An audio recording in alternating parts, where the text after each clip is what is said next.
नमस्कार दोस्तों, Kumar study circle में आप सबका स्वागत है। CGPSC प्री 2021 कैसे करें तैयारी, पहला प्रयास और गोल, अर्थात पहले प्रयास में ही पास हो जाना, पहले प्रयास में ही सफलता प्राप्त करना। आप बोलोगे पहले प्रयास में ही सफलता, सर आप हमें चने के झाड़ में चढ़ा रहे हो, सर कैसे संभव है यहाँ पर, ये तो ख्याली पुलाव पकाने वाली बात हो गई। आप कहोगे सर यहाँ पर 2-2, 3-3 साल से लोग तैयारी कर में भिड़े हुए हैं और तैयारी कर रहे हैं, वो तो पास हो नहीं पा रहे हैं, और आप हमें क्या बुलाते हैं, आप हम बोलते हो पहले प्रयास में ही आप क्या हो जाए, पास हो जाए। ये कैसे संभव हो गया? ये तो यही वाली बात होगी, PSC प्री पप्पू पास हो गया। तो चलिए आज हम लोग पढ़ाने से पहले मैं 2 छोटी छोटी कहानियाँ आपको बताऊँगा। एक शिक्षक अपने छात्रों के सामने एक ग्लास जिसमें कुछ पानी भरा होता है रखता है और सवाल पूछता है कि बताइए इसमें पानी का पोजीशन क्या है। कुछ छात्र बोलते हैं सर इसमें पानी आधा भरा हुआ है, और कुछ छात्र बोलते हैं सर इसमें पानी आधा खाली है। दोनों ही सही बोल रहे थे। जो बोल रहे थे आधा भरा है वो भी सही है, जो बोल रहे हैं आधा खाली है वो भी सही है, लेकिन जो बोल रहे हैं आधा भरा है उनमें आशा है कि पूरा भर जाएगा ये, और जो बोल रहे हैं कि आधा खाली है वो उनका आशा नहीं है कि पूरा भरेगा, वो जानते हैं पूरा कुछ देर बाद खाली हो जाएगा, पूरा खाली हो जाएगा। एक आशावादी है तो एक निराशावादी। एक और कहानी मैं आपको यहाँ पर सुनाना चाहूँगा। एक जूते का व्यवसायी था। उसने अपने एक कर्मचारी को दक्षिण अफ्रीका भेजा कि जाओ पता करके आओ वहाँ पर मेरा जूते का व्यवसाय पनप पाएगा या नहीं पनप पाएगा। कर्मचारी जाता है, वहाँ पर देखता है कि वहाँ के लोग कोई भी जूता नहीं पहन रहे हैं, कोई भी चप्पल नहीं पहन रहे हैं, और यहाँ पर आने के बाद मालिक को कहता है मालिक वहाँ पर जूते का व्यवसाय नहीं चल पाएगा क्योंकि वहाँ पर कोई भी चप्पल या जूते नहीं पहनते हैं। कुछ दिन व्यतीत होता है, मालिक दूसरे कर्मचारी को दक्षिण अफ्रीका भेजता है। वो भी देखता है कि वहाँ के लोग कोई जूते चप्पल पहनते ही नहीं है, और वो खुश होकर वो अपने मालिक के पास आता है और कहता है मालिक वहाँ पर जूते चप्पल का व्यवसाय बहुत बिंदास चलेगा और अच्छा चलेगा क्योंकि वहाँ के लोग कोई जूते चप्पल पहनते ही नहीं हैं। ये 2 छोटे कहानी बताने का मेरा तात्पर्य था कि पहला नियम है भाई सकारात्मक सोचो। अगर आप सकारात्मक सोचोगे तभी इस एग्ज़ाम को पास कर पाओगे। आप असंभव कार्य को भी कर दिखाओगे। आपके लिए कोई असंभव नहीं होगा, लेकिन आपकी सोच क्या होनी चाहिए? सकारात्मक होनी चाहिए। ये पहला नियम है। अब सवाल होता है कि हम कैसे इसको पास करें और किस प्रकार पास करें। तो सबसे पहले किताब, ये किताब ही है जो माध्यम है जो आपको ऊपर ले जाएगा। You are a tailor with every book you read. अब जैसे जैसे आप पढ़ते हो, जैसे वैसे पुस्तक को आप पढ़ते हो, वैसे वैसे माइंड आपका डेवलप होता जाता है और आपका विकास होता चला जाता है और आप एग्ज़ाम सफलता के नज़दीक पहुंचते जाते हैं। तो भाई सफलता ही वह सीढ़ी जो आपको किताब ही वह सीढ़ी है, वो किताब के माध्यम ही से ही आप सफलता प्राप्त कर सकते हो। ये सीढ़ी के चढ़ते हुए चल सकते हो। किताब एक द्वार खोलता है, आपका सफलता का द्वार खोलता है। ये आपकी पुस्तक होगी, ये किताब होगी। यद्यपि ये पुस्तक महासागर है, महासागर है, इस पर आपको डुबकी लगाना है, इसको आपको निथारना है, इसी से आप गुजर सकते हो, सफलता प्राप्त कर सकते हो। आपको पुस्तकों से प्रेम होना चाहिए, एक म्यूज़िक बजना चाहिए आपके दिल में और पूरे हृदय में। आप पुस्तक पढ़ने में आनंदित महसूस कर सको तो यकीन मानिए ये एग्ज़ाम आपके लिए है, ये सफलता आपके लिए है और आसान हो जाएगा ये सफलता आपके लिए। सबसे पहले आपके कुछ गलतियां और कुछ बैड हैबिट को आपको छोड़ना होगा। आप लंबे समय तक अगर सोते हैं, लंबे समय तक आप सोने की आदत है तो उसको आपको त्याग करना होगा। पढ़ते पढ़ते जम्हाई लेते हैं, पढ़ते पढ़ते आप थकान महसूस करते हैं, पढ़ते पढ़ते ऊब महसूस करते हैं या आलस्य का आपका शिकार हैं, तो भाई इसको आपको त्याग करना होगा। अगर पढ़ने समय आपको टेंशन आता है, किताब देखते ही आपको टेंस हो जाते हैं, तो ये भी आपकी गलत आदत है। इसको आपको प्रेम में बदलना होगा। टेंस नहीं, आपको बिल्कुल सही उसमें इस्तेमाल, सही दिमाग का इस्तेमाल करना होगा, और टेंस ये बिल्कुल नहीं लेना होगा। कि टेंशन से पढ़ाई नहीं किया जा सकता। आप अगर पढ़ते पढ़ते सो जाते हैं तो ये भी गंदी आदत है, आपको इसको बदलना होगा। आप पढ़ते पढ़ते मोबाइल फ़ोन का इस्तेमाल करते हैं, अर्थात मोबाइल फ़ोन अगर आप पढ़ने के लिए यूज़ कर रहे हैं तो बहुत अच्छी बात है, लेकिन अगर आप किसी का कॉल अटेंड कर रहे हैं या किसी को कॉल कर रहे हैं तो आप डिस्टर्ब होंगे। आप इससे दूर रखिए, ज़्यादा अच्छा होगा। अगर पढ़ने से में आपको डर लगता है, आप बोलोगे सर आप पुस्तक क्यों ले जा रहे हो, अथाह सागर बोल रहे हैं पुस्तक पढ़ना है, मुझे तो पुस्तक पढ़ने से ही डर लगता है, क्या मैं पास होऊंगा? इस प्रकार के अंदर आपके अगर डर है तो इस डर को हटाइए, ये आपको कहीं का नहीं छोड़ेगा। सबसे पहले तो आपको डर हटाना पड़ेगा, तभी आप उस सफलता में प्राप्त कर सकेंगे। तो चलिए हम लोग ये देखते हैं तो हमें क्या करना चाहिए और कैसे पढ़ाई करना चाहिए। तो सबसे पहले हम आपको देखेंगे तो सिलेबस, आप जिस चीज़ का तैयारी करना चाहते हैं उसका सिलेबस आपके पास होना ही चाहिए। ये सिलेबस आप सामने रखिए और देखिए उसमें क्या पढ़ना और क्या नहीं पढ़ना है। तो CGPSC प्री के लिए 2 पेपर होंगे। पेपर फर्स्ट समान अध्ययन जिसके 2 भाग होंगे, छत्तीसगढ़ GS और भारतीय GS। पेपर सेकेंड जिसमें C सेट कहलाता है। फर्स्ट पेपर का अगर मैं देखूं तो छत्तीसगढ़ भाग जिसमें करीब 50 क्वेश्चन, टोटल 100 क्वेश्चन पूछे जाएंगे। 50 क्वेश्चन पूरा छत्तीसगढ़ से होंगे और 50 क्वेश्चन जो भारतीय जो पूरा जानकारी उससे आपसे पूछा जाएगा। छत्तीसगढ़ में जिला विवरण, छत्तीसगढ़ प्रशासनिक संरचना, छत्तीसगढ़ का भूगोल, छत्तीसगढ़ का इतिहास, छत्तीसगढ़ लोक कला एवं संस्कृति, छत्तीसगढ़ में पंचायती राज, छत्तीसगढ़ में नगरीय निकाय व्यवस्था, छत्तीसगढ़ आर्थिक व्यवस्था और छत्तीसगढ़ समसामयिक से क्वेश्चन होंगे। आप याद रखेंगे इसमें आपको डीपली जाना है। जिला विवरण, छत्तीसगढ़ के प्रशासनिक संरचना, भूगोल, इतिहास, लोक कला एवं संस्कृति, इससे बहुत ज़्यादा क्वेश्चन पूछे जाते हैं। जिसमें जनजाति होता है, आपको गहन अध्ययन करना होगा। पंचायती राज से भी क्वेश्चन उठते हैं, नगरीय निकाय व्यवस्था, आर्थिक व्यवस्था में विशेष करके करंट क्वेश्चन पूछते हैं। आप इसलिए पुराना पेपर देखिए कैसे क्वेश्चन पूछे जाते हैं, ये आपके सफलता के लिए अहम भूमिका निभाएगी कि आप पुराना पेपर को खोल के देखिए कि कैसे क्वेश्चन पूछे गए और छत्तीसगढ़ के समसामयिक। ठीक उसी प्रकार भारत का सामान्य ज्ञान की बात किया जाए तो भारत का भूगोल, भारत का इतिहास जिसमें आधुनिक, प्राचीन और आपका मध्यकालीन, मुगल काल जिसको कहते हैं, ये तीनों होगा। भारत का संविधान, भारत की अर्थव्यवस्था, सामान्य विज्ञान एवं प्रौद्योगिकी, भारतीय दर्शन, कला एवं संस्कृति, समसामयिक घटनाएं एवं खेल और पर्यावरण से संबंधित होंगे। भारत का भूगोल, इतिहास, संविधान पूरा देखना। अर्थव्यवस्था में विशेष करके जो होता है करंट पूछा जाता है, आंकड़े पूछे जाते हैं जिसको आपको पूरा अध्ययन करना है। सामान्य विज्ञान एवं प्रौद्योगिकी, तीनों विज्ञान जिसमें जीव विज्ञान, भौतिक विज्ञान और रसायन विज्ञान, तीनों का अध्ययन करना है। प्रौद्योगिकी में जो होता है, जो करंट प्रौद्योगिकी होता है, सैटेलाइट के बारे में बात करता है या कोई मिसाइल के बारे में बात है, जो करंट पूछा गया वो विशेष करके पूछा जाता है। भारतीय दर्शन और कला एवं संस्कृति के गहन अध्ययन करना है। महात्मा बुद्ध के बारे में जैसे अंदर पूरा जानो, दर्शन, हमारे संस्कृति, हमारी दर्शन, इसमें कम से कम हर साल 7 से 8 क्वेश्चन पूछ लिए जाते हैं। समसामयिक घटनाएं एवं खेल का आपको पूरा डिटेल अध्ययन नहीं करना। जो वर्तमान में घटित घटनाएं होती, जो खेल में जो जीते होते हैं, जो खेल होता है, उसको समसामयिक के अंतर्गत आपसे पूछा जाएगा।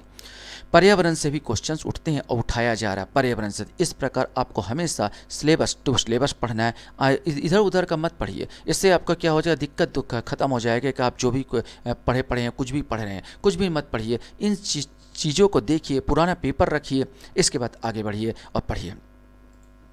ठीक उसी प्रकार सेकंड पेपर में जो आपका 100 क्वेश्चंस होंगे, ये भी 100 क्वेश्चंस होंगे। इसमें सामान्य गणित, रीजनिंग, छत्तीसगढ़ी भाषा एवं बोली और हिंदी भाषा के क्वेश्चंस होंगे। सामान्य गणित जो होगा ये केवल 10वीं लेवल तक होता है, काफ़ी सरल होते हैं, बहुत कठिन नहीं होता। इसके अलावा आप C सेट के अलावा आप एक चीज़ और देख लेते हैं, परीक्षा योजना की बात कर लिया जाए कि भाई हमारी परीक्षा योजना कैसी होनी चाहिए, परीक्षा योजना क्या है। तो मैं आपको बता दूं, प्रश्न पत्र फर्स्ट जो है इसमें 100 प्रश्न होंगे, इसके अंक 200 होंगे और समय 2 घंटा होगा।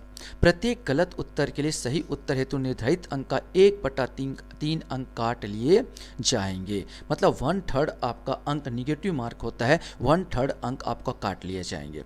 एक चीज़ ये मत समझ बैठना कि अगर मैंने सर 3 गलत किया तो 1/3 3 कट गया, अर्थात 1 अंक कटा, ये गलत हो जाएंगे सर। इसमें क्या होता है, आप सब देखिए कि प्रत्येक गलत उत्तर के लिए सही उत्तर हेतु निर्धारित अंक, यहाँ ध्यान देंगे सही उत्तर हेतु, अर्थात यदि आपने 6 प्रश्न गलत किए हैं तो 6 प्रश्न के लिए आपको 12 अंक मिलने थे, अतः 12 × 1/3, 3 × 1 3, 3 × 4 12, अर्थात 4 अंक काटे जाएंगे। इसलिए याद रखेंगे, माइनस मार्किंग जितना कम करेंगे उतना ज़्यादा आपके लिए हित में होगा, उतना आपका सफलता नज़दीक होगी। ठीक, प्रश्न पत्र 2 में भी क्वेश्चन 100 होंगे और अंक प्रत्येक का 2 अंक के हिसाब से 200 अंक होंगे, समय 2 घंटा। इसमें भी प्रत्येक गलत उत्तर के लिए सही उत्तर हेतु निर्धारित अंक का 1/3 अंक काटे जाएंगे। न्यूनतम अर्हता अंक की बात कर लिया जाए तो प्रत्येक प्रश्न पत्र में अनारक्षित वर्ग के अभ्यर्थियों को न्यूनतम 33% अंक तथा आरक्षित वर्ग के एवं विकलांग अभ्यर्थियों को न्यूनतम 23% अंक प्राप्त करना अनिवार्य है। अर्थात 33% मतलब 66 अंक लाना है जनरल वाले को, 23% अर्थात 46 अंक लाना है किसको, जो रिजर्व में आते हैं, रिजर्वेशन में आते हैं उनको। लेकिन याद रखने ये आपका पासिंग मार्क है, ये आपका मेरिट लिस्ट है। ये मत समझ लेना कि 33% अंक प्राप्त करके मैं पास हो जाऊंगा, गलत सोच रहे हैं। मेरिट लिस्ट बाद में बनेगा, ये कह रहा है अगर ये प्राप्त आप नहीं करते तो आपका पेपर ही चेक नहीं होगा। द्वितीय प्रश्न पत्र योग्यता परीक्षा अहरकारी प्रकृति की होगी। इस प्रश्न पत्र में प्राप्त अंकों को प्रवीण सूची तैयार करते समय नहीं जोड़ा जाएगा। अर्थात द्वितीय पेपर आप कितना भी अच्छा बना लीजिए उसका कोई मतलब नहीं रहेगा। बस इतना मतलब उसके इम्पोर्टेंस है कि आपको जो न्यूनतम पासिंग अंक आपको आना होगा। ऐसा नहीं कि इम्पोर्टेंस नहीं, पासिंग अंक प्राप्त करना ही होगा, क्योंकि पासिंग अंक प्राप्त नहीं कर पाते तो आपका पेपर चेक नहीं होता, आपको फेल माना जाएगा। आप चाहे पहला पेपर कितना अच्छा बनाए, लेकिन सेकंड पेपर में अगर आपने जनरल है 66 अंक नहीं प्राप्त किए और अगर रिजर्वेशन में आते हैं 46 नंबर नहीं प्राप्त हुई किए तो आपका चेक नहीं होगा। इसलिए इसकी भी इम्पोर्टेंस बढ़ जाती है। लेकिन फिर भी बोलूँगा आपको ज़्यादा मेहनत, अगर ये तो 10वीं तक का क्वेश्चन पूछा जाता है, आपको ज़्यादा मेहनत फर्स्ट पेपर में करना होगा। पढ़ने का तरीका क्या होना चाहिए कि किस प्रकार हम पढ़े, तो सबसे पहले मैं आपको बताऊं टाइम टेबल बनाइए। प्रत्येक चीज़ में टाइम टेबल आपको बनाना होगा। कम से कम जो दिन में 7 से न्यूनतम 5 घंटा तो आपको देना ही होगा, अधिकतम 7 से 8 या 10 घंटे तक भी आप दे सकते हो।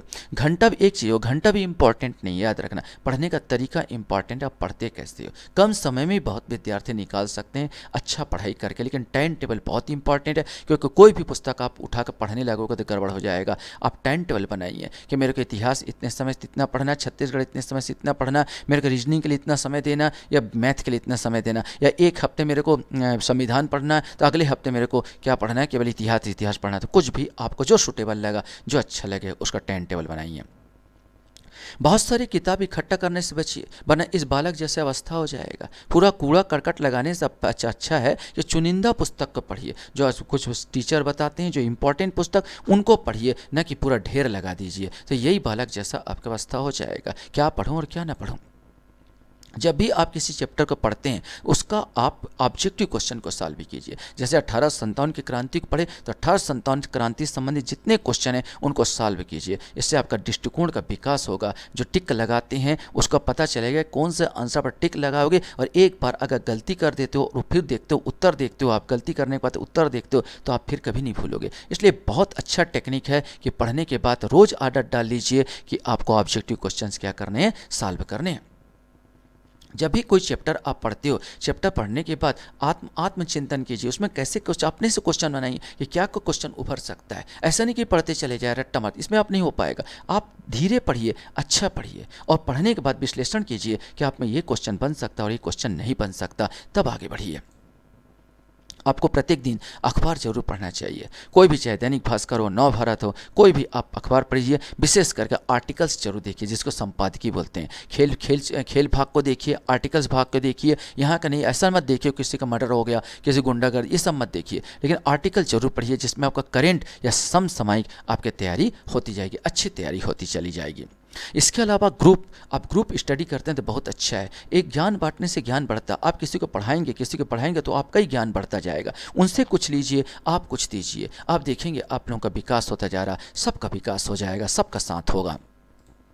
इसके बाद आप देखते हैं किसी भी चैप्टर को लंबे समय तक याद कैसे रखूं। ये भी क्वेश्चन हो सकता है सर कि लंबे समय तक याद नहीं रहता, पढ़ते तो हम हैं, बहुत ज़्यादा पढ़ते हैं लेकिन याद नहीं रख पाते, कैसे याद करें। तो सबसे पहले आपके माइंड में जो विकास करना, माइंड में आपको डालना है कि आपको शांत, वैसे तो शांत मन से ही जिस प्रकार छवि है, शांत मन से ही आप क्या कर सकते हो, आप पढ़ोगे तो आप बहुत ज़्यादा याद कर सकोगे। ये चीज़ें बहुत इंपॉर्टेंट चीज़ है। इसके अलावा आपको कल्पना शक्ति बढ़ानी होगी।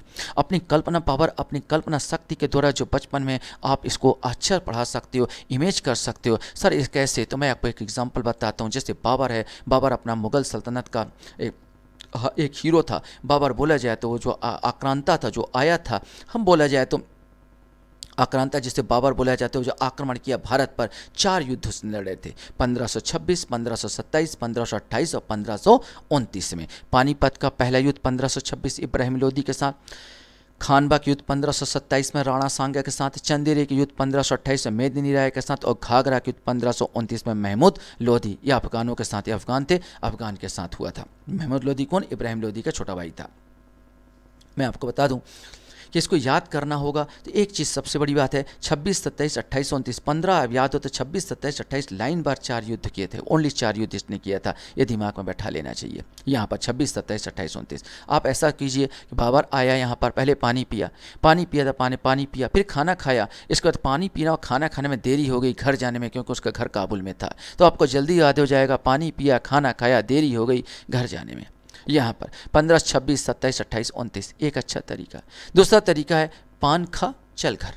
एक और छोटा कोटेशन, पान खा चल घर, मैंने पान से आ जाएगा पानीपत का युद्ध, खा से मैंने खानवा के युद्ध, चल मैंने चंदेरी के युद्ध, और घर मैंने घाघरा के युद्ध। अपने ढंग से और मैं एक और बता देता हूँ, जैसे मैं इमेज कर रहा हूँ कि बाबर यहाँ पर आया, पहले पानी पिया, किसमें पानी पिया? लोधी से पानी पिया। लोधी जिसमें जानवर लोग पानी पीते हैं उसको कहीं कहीं लोधी कहा जाता है यहाँ पर, तो ये इब्राहिम लोधी हो जाएगा 1526। पानी पीने के बाद खाना खाया, क्या खाना खाया था? साग भाजी खाया। क्या? तो राणा सांगा तो हो जाएगा, ये इसका किसके साथ युद्ध हुआ? राणा सांगा का साथ हुआ। खाना खाने के बाद उसने चंदा मांगा, और मैं जानता हूँ लोग आक्रमण करते थे और लूटते थे, तो चंदा मांगा, क्या देना देना करके चंदा मांगा। किससे मांगा? आप मेदिनी राय से मांगा। और इसके बाद उसने घाघरा युद्ध देखा, चंदा मांगने के बाद घाघरा युद्ध देखा, किसका? महमूद, कॉमेडियन था पुराने पिक्चरों में, तो महमूद लोधी याद आ जाएगा, घाघरा डांस देखा। तो आप ऑटोमेटिक इस प्रकार का आप कल्पना कीजिए, भले वो हास्यास्पद हो, आप जल्दी याद कर पाओगे, किसी भी चीज़ को लंबे समय तक याद कर पाओगे। एक छोटा सा उदाहरण था, बाकी आप बनाइए बहुत सारे इसी प्रकार, जैसा मैं वीडियो छोड़ता हूँ ऐसे आपको हेल्प जरूर मिलते चले जाएंगे।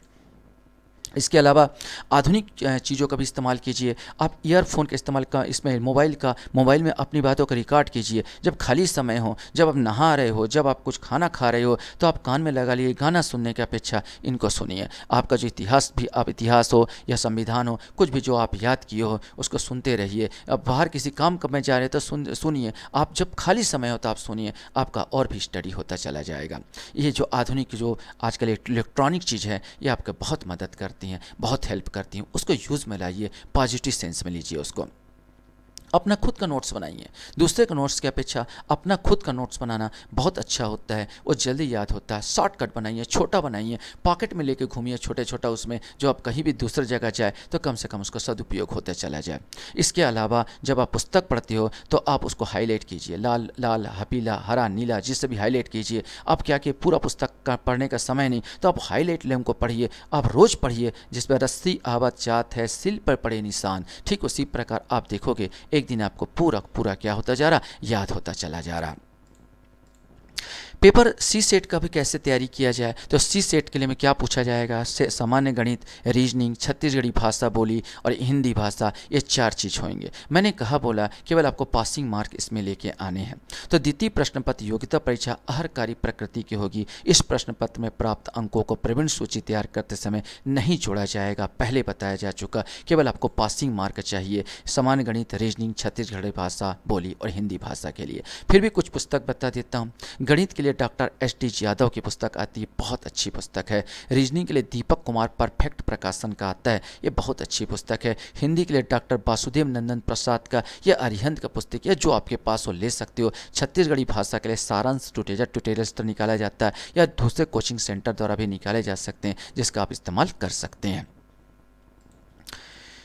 इसके बाद आता है आपको एक और चीज़, क्या ना करें, आपको किससे बचना चाहिए, क्या ना करना चाहिए। तो यार जब एग्ज़ाम हॉल में आप जाओ तो याद रखेंगे, किसी दूसरे के बताई हुए चीज़ को मत लगा लीजिए, उसमें वो गलत भी बता सकता है आपको। आप उसमें अपने ऊपर कॉन्फिडेंस लाइए, और अब आप तुक्का मत मारिए, इधर उधर का देख के आप तुक्का मारने की कोशिश भी नहीं करें, ये आपका निगेटिव पॉइंट जाएगा। जरूरी नहीं कि 4 ऑप्शन में आपको सफलता मिल जाएगी, ये आपका निगेटिव पॉइंट भी हो सकता है। इसके अलावा सबसे इंपॉर्टेंट चीज़, जब आप लगाने के बाद जब भरते हो, आंसर पेपर में भरते हो, तो जल्दीबाजी नहीं करें। कभी कभी क्या होता है, सही आंसर की जगह आप ए को लगाना है और आप पता चल रहा बी को लगा रहे हैं, और कभी कभी आपका जो नंबर 10वां नंबर है तो आप 11वां नंबर को टिक लगा रहे हो। चूँकि काले पेन से आपको लगाना होगा, याद रखेंगे वहाँ शीश नहीं मिलेगा, वहाँ काला पेन मिलेगा। काला पेन से आप लगाओगे तो हो सकता है फिर आपको दोबारा चांस नहीं मिलेगा, और हो सकता है एक तो गलती आपकी चूक आपके लिए वो साल बर्बाद कर दे। एक चीज़ और, आप जब भी टिक लगाए तो ये आप पेंसिल का भी इस्तेमाल कर सकते हैं। पहले जब लगाने के बाद पेंसिल में हल्का सा टिक लगा लीजिए, लास्ट में जब आधा घंटा बचे तो आप फिर एक बार मिलान कीजिए और फिर गाढ़ा कीजिए। ये आपके लिए सफलता, ये आपके लिए सरल होगा। प्लस एक चीज़ और, अब बहुत लोग क्या करते हैं, जब लास्ट 10 मिनट बच जाता है तब लगाने की कोशिश करते हैं, तो वो बहुत ज़्यादा जानलेवा होगा, वो बहुत हड़बड़ी होगी। ज़्यादा अच्छा होगा जब 1 घंटा बचा हो या आधा घंटा बचा हो, तभी आप जितने आंसर को लगा लिए उसको आराम से लगाइए, देख के लगाइए, जिससे एक भी गलती ना होने पाए। हड़बड़ी ना करें, हड़बड़ी करेंगे तो 2-4 क्वेश्चन भी अगर गलत कर देते हैं तो आपके लिए असफलता का कारण बन सकता है। तो सफलता का सुख यही है, मेरे पास यही एग्ज़ाम विटामिन, अगर मैं बोलूं तो एग्ज़ाम विटामिन है, तो मेरे पास यही एग्ज़ाम विटामिन है कि पहले प्रयास में मैं कैसे सफलता प्राप्त करूं। यही विटामिन है जो आपको खुशी दे सकता है और आप खुशी से लाभालाभ हो सकते हैं। आप खुशी और आप बोल सकते हैं पप्पू PSC पास हो गया। आप मेरा वीडियो देखते हैं, इसके लिए थैंक यू वेरी मच।